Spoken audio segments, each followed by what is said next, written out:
le type de protection. À ce stade, on pourra cliquer sur voilà, la flèche pour choisir le type de protection. Ici, normalement, le logiciel il a recommandé un disjoncteur moteur. Alors, on pourra sélectionner voilà, une autre protection, comme des fusibles, comme des interrupteurs, etc., suivant le choix. Alors, à droite, vous avez les contacts indirects. Les contacts indirects, c'est principalement pour tout ce qui est différentiel. Si vous voulez insérer une protection différentielle. Lorsqu'on parle des protections différentielles, on parle des courants de fuite.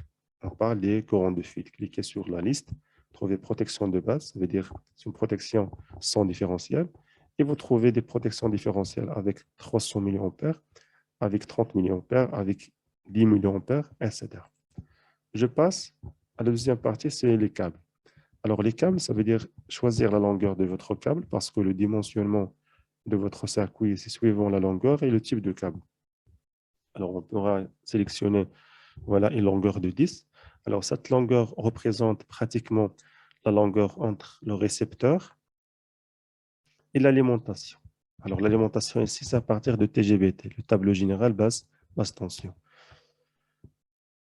Vous pouvez également choisir la famille du câble. Vous avez ici plusieurs familles.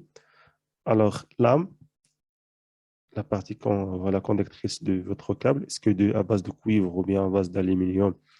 Alors ici, cuivre tiré aluminium.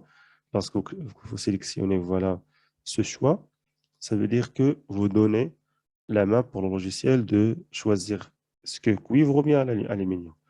Si vous spécifiez cuivre, ça veut dire que vous forcez le logiciel à choisir des conducteurs à base de cuivre. Ici, c'est quelques paramétrages voilà, avancés. Par exemple, la température de fonctionnement, facteur de proximité, les commentaires, etc. Finalement, vous avez le récepteur. Dans le récepteur, on doit choisir la consommation de récepteur. Alors, on pourra choisir, par exemple, une consommation pour le moteur de 2000 watts comme consommation individuelle. Alors ici, voilà, vous trouvez le nombre de récepteurs. Voilà. Pourquoi ce nombre?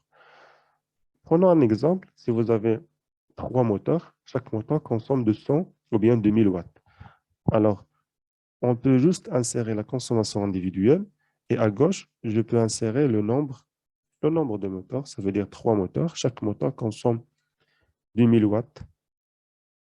Et je clique sur calculer pour que le logiciel va nous donner le résultat relatif à ce circuit, suivant le paramétrage. Voilà.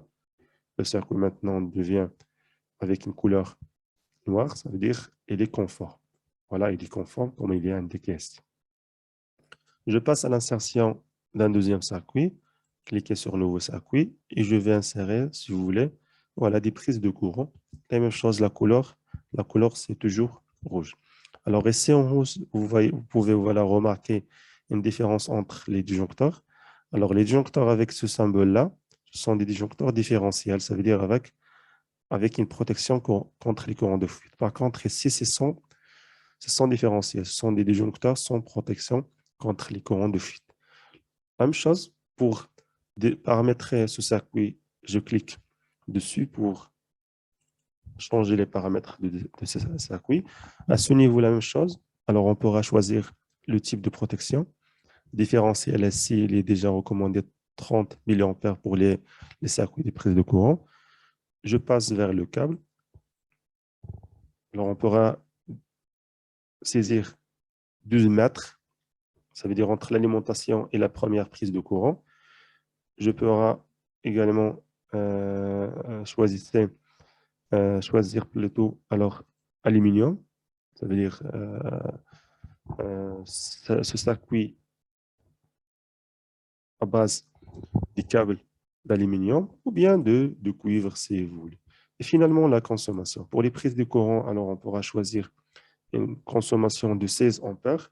Voilà, une chose également à saisir, c'est que toujours lorsqu'on saisit la valeur de consommation, on doit également saisir l'unité de consommation, l'unité électrique. Est-ce qu'en ampères, en watts en kVA. Alors, je dois également saisir la consommation de circuit.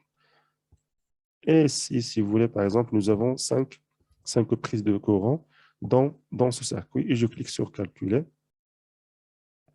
Et je clique sur OK. Voilà. Je passe à l'insertion d'un troisième circuit, nouveau circuit également. Je vais insérer des éclairages, ça veut dire des lampes. La même chose, je clique 2 fois pour le paramétrage du circuit. Je passe vers voilà, vers les types de protection. Alors, vous avez des fusibles, vous avez des disjoncteurs type C, type P, type D, suivant la courbe de chaque disjoncteur. Alors, on pourra également choisir une protection différentielle de 300 milliampères. La longueur entre le TGBT et la première lampe, c'est pratiquement 15 mètres. Finalement, la consommation, la partie récepteur, la consommation, c'est pratiquement 50 watts pour un nombre de 5 lampes. 5 lampes, ça veut dire chaque lampe consomme 50 watts. Ça veut dire le circuit consomme presque 250 watts dans sa totalité. Pour résumer, dans chaque circuit, je dois bien évidemment dimensionner 3 parties. La protection, le câble et le récepteur. Sur la base de ces 3 paramètres, le logiciel va me calculer le calibre bien, voilà, de protection, la section du câble et également les autres paramètres comme la chute de tension, de corps circuit, etc., la chute de tension, etc. Et je clique sur Calcul.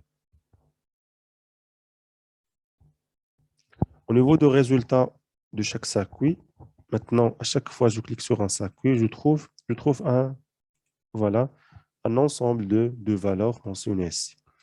Je commence, si vous voulez, par le moteur. Pour les résultats ici du moteur, dans la première ligne, nous avons le câble. Ça veut dire le câble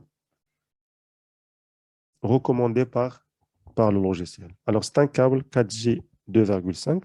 Ça veut dire 4 câbles de section 2,5 mm² pour chaque câble. Alors, les 3 câbles, ce sont les 3 phases, voilà, plus le neutre. Parce qu'on travaille avec triphasé, ça veut dire 4, 3 phases plus neutre, chaque câble avec 2,5 mm². Le IB, ça veut dire le courant d'emploi. Ça veut dire le courant qui passe à travers ce câble suivant le paramétrage que nous avons défini. Le STA, ça veut dire la section théorique calculée. Alors, si on cherche à véhiculer cette valeur de courant, la section minimale, c'est 0,8 mm². Si une section n'est pas disponible au niveau du marché, le logiciel va nous recommander voilà, les sections possibles. Alors, il nous a donné une section de 2,5. Alors, on pourra, si vous voulez, choisir une valeur de voilà, un câble de 1,5 ou bien un câble de 1 mm². Mais le logiciel, il a recommandé une valeur de 2,5 mm² au niveau de la section de câble.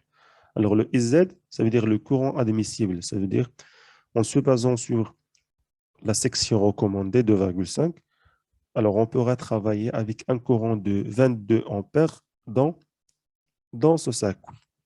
Si on cherche, par exemple, à augmenter le nombre de moteurs par exemple.